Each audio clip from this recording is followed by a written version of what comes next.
اعوذ باللہ من الشیطان الرجیم بسم اللہ الرحمن الرحیم۔ حضرت امام علی ابن حسین زین العابدین علیہ الصلوۃ والسلام کے مجموعہ دعا صحیفہ کاملہ کی دعا نمبر 22، اور یہ دعا آپ علیہ السلام نے اپنے والدین علیہم السلام کے حق میں حضرت کی یہ دعا ہے۔ اے اللہ، اپنے عبد خاص اور رسول محمد صلی اللہ علیہ وآلہ وسلم اور ان کے پاک و پاکیزہ اہل بیت پر رحمت نازل فرما، اور انہیں بہترین رحمت و برکت اور درود و سلام کے ساتھ خصوصی امتیاز بخش۔ اور اے معبود، میرے ماں باپ کو بھی اپنے نزدیک عزت و کرامت اور اپنی رحمت سے مخصوص فرما۔ اے سب رحم کرنے والوں سے زیادہ رحم کرنے والے، اے اللہ، محمد اور ان کی آل پر رحمت نازل فرما، اور ان کے جو حقوق مجھ پر واجب ہیں ان کا علم بذریعہ الہام عطا کر، اور ان تمام واجبات کا علم بے کم و کاست میرے لیے مہیا فرما دے۔ پھر جو مجھے بذریعہ الہام بتائے اس پر کاربند رکھ، اور اس سلسلے میں جو بصیرت علمی عطا کرے اس پر عمل پیرا ہونے کی توفیق دے، تاکہ ان باتوں میں سے جو تو نے مجھے تعلیم کی ہیں کوئی بات عمل میں آئے بغیر نہ رہ جائے، اور اس خدمت گزاری سے جو تو نے مجھے بتلائی ہے میرے ہاتھ پیر تھکن محسوس نہ کرے۔ اے اللہ، محمد صلی اللہ علیہ وآلہ وسلم اور ان کی آل پر رحمت نازل فرما، کیونکہ تو نے ان کی طرف انتساب سے ہمیں شرف بخشا ہے۔ محمد صلی اللہ علیہ وآلہ وسلم اور ان کی آل پر رحمت نازل فرما، کیونکہ تو نے ان کی وجہ سے ہمارا حق مخلوقات پر قائم کیا ہے۔ اے اللہ، مجھے ایسا بنا دے کہ میں ان دونوں سے اس طرح ڈروں جس طرح کسی جابر بادشاہ سے ڈرا جاتا ہے، اور اس طرح ان کے حال پر شفیق و مہربان رہوں جس طرح شفیق ماں اپنی اولاد پر شفقت کرتی ہے، اور ان کی فرما برداری اور ان سے حسن سلوک کے ساتھ پیش آنے کو میری آنکھوں کے لیے اس سے زیادہ کیف افزا قرار دے جتنا چشم خواب آلود میں نیند کا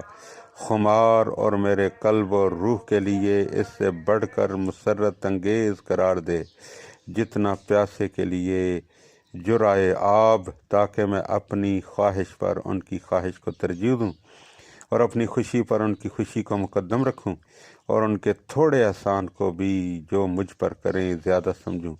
اور میں جو نیکی ان کے ساتھ کروں وہ زیادہ بھی ہو تو اسے کم تصور کروں۔ اے اللہ، میری آواز کو ان کے سامنے آہستہ، میرے کلام کو ان کے لیے خوشگوار، میری طبیعت کو نرم اور میرے دل کو مہربان بنا دے، اور مجھے ان کے ساتھ نرمی و شفقت سے پیش آنے والا قرار دے۔ اے اللہ، انہیں میری پرورش کی جزائے خیر دے،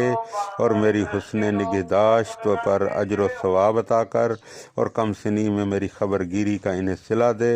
اے اللہ، انہیں میری طرف سے کوئی تکلیف پہنچی ہو، یا میری جانب سے کوئی ناگوار صورت پیش آئی ہو، یا ان کی حق تلفی ہوئی ہو، تو اسے ان کے گناہوں کا کفارہ، درجات کی بلندی اور نیکیوں میں اضافے کا سبب قرار دے۔ اے برائیوں کو کئی گنا نیکیوں سے بدل دینے والے بار الہا، اگر انہوں نے میرے ساتھ گفتگو میں سختی یا کسی کام میں زیادتی یا میرے کسی حق میں فروگزاشت یا اپنے فرض منصبی میں کوتاہی کی ہو تو میں ان کو بخشتا ہوں، اور اسے نیکی و احسان کا وسیلہ قرار دیتا ہوں، اور پالنے والے تجھ سے خواہش کرتا ہوں کہ اس کا مواخذہ ان سے نہ کرنا، اس لیے کہ میں اپنی نسبت ان سے کوئی بدگمانی نہیں رکھتا، اور نہ تربیت کے سلسلے میں انہیں سہل انگار سمجھتا ہوں، اور نہ ان کی دیکھ بھال کو ناپسند کرتا ہوں، اس لیے کہ ان کے حقوق مجھ پر لازم و واجب، ان کے احسانات دیرینہ اور ان کے انعامات عظیم ہیں، وہ اس سے بالاتر ہیں کہ میں ان کو برابر کا بدلہ یا ویسا ہی عوض دے سکوں۔ اگر ایسا کر سکوں تو اے میرے معبود، وہ ان کا ہمہ وقت میری تربیت میں مشغول رہنا، میری خبر گیری میں رنج و تعاب اٹھانا، اور خود اسرت و تنگی میں رہ کر میری آسودگی کا سامان کرنا کہاں جائے گا؟ بھلا کہاں ہو سکتا ہے کہ وہ اپنے حقوق کا صلہ مجھ سے پا سکیں؟ اور نہ میں خود ہی ان کے حقوق سے سبکدوش ہو سکتا ہوں اور نہ ان کی خدمت کا فریضہ انجام دے سکتا ہوں۔ رحمت نازل فرماؤ حضرت محمد صلی اللہ علیہ وآلہ وسلم اور ان کی آل پر، اور میری مدد فرماؤ اے بہترین ان سب سے جن سے مدد مانگی جاتی ہے، سب سے جن کی طرف ہدایت کے لیے توجہ کی جاتی ہے، اور مجھے اس دن جب کہ ہر شخص کو اس کے اعمال کا بدلہ دیا جائے گا اور کسی پر زیادتی نہ ہوگی، ان لوگوں میں سے قرار نہ دینا جو ماں باپ کے آق اور نافرمان بردار ہوں۔ اے اللہ، محمد صلی اللہ علیہ وآلہ وسلم اور ان کی اولاد پر رحمت نازل فرما، اور میرے ماں باپ کو اس سے بڑھ کر امتیاز دے جو مومن بندوں کے ماں باپ کو تو نے بخشا ہے۔ اے سب رحم کرنے والوں میں سے زیادہ رحم کرنے والے، اے اللہ ان کی یاد کو نمازوں کے بعد رات کی ساعتوں اور دن کے تمام لمحوں میں کسی وقت فراموش نہ ہونے دے۔ اے اللہ، محمد صلی اللہ علیہ وآلہ وسلم اور ان کی آل پر رحمت نازل فرما، اور مجھے ان کے حق میں دعا کرنے کی وجہ سے اور انہیں میرے ساتھ نیکی کرنے کی وجہ سے لازمی طور پر بخش دے۔ میری سفارش کی وجہ سے ان سے قطعی طور پر راضی خوشنود ہو، اور انہیں عزت و آبرو کے ساتھ سلامتی کی منزلوں تک پہنچا دے۔ اے اللہ، اگر تو نے انہیں مجھ سے پہلے بخش دیا تو انہیں میرا شفیع بنا، اور اگر مجھے پہلے بخش دیا تو مجھے ان کا شفیع قرار دے، تاکہ ہم سب تیرے لطف و کرم کی بدولت تیرے بزرگی